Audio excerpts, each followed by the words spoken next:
de cette épreuve dans quelques instants. Et c'est parti pour la Super Toad Golden Trophy édition 2012.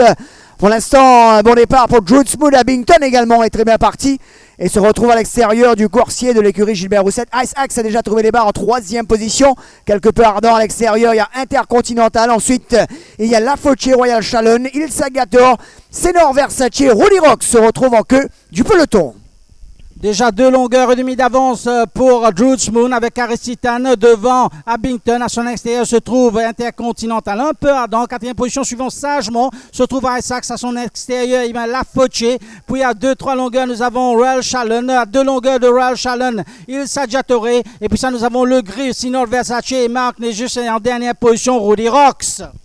Alors que les chevaux passent devant nous pour la première fois avec Druge Moon qui ouvre toujours la voie. Abington bien placé en 2e position, Intercontinental est 3e, Ice Axe 4e, La Fauché 5e à l'extérieur. Ensuite il y a Royal Challenge, Il Sagator attend son heure en 8e position.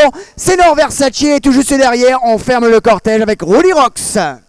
Toujours Caristitan et Druge Moon en tête, 1 longueur et demie d'avance devant Abington en 2e position à son extérieur Intercontinental avec Johnny Gerudis en 4e position à la corde. Nous avons Ice Axe à son extérieur La Fauché, puis à 2 longueurs nous avons Royal Challenge, suit ensuite Il Saggiatore, alors que Rudy Rocks a commencé son effort en dernière position se trouve actuellement le gris Senor Versace. Les choses sérieuses vont commencer à 600 mètres du poteau alors que Druge Moon a toujours 2 longueurs d'avance. Regardez Intercontinental qui commence à bouger à l'extérieur de Abington.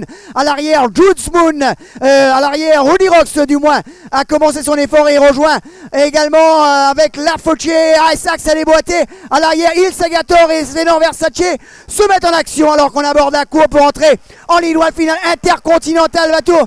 On est en tête à l'extérieur, Ice Axe, Abington le long du rail avec Intercontinental qui a toujours l'avantage. Ice Axe termine de plus en plus fort. Ice Axe va les s'imposer. Ice Axe s'impose devant Il Sagator. Ice Axe remporte le prélude du Méden.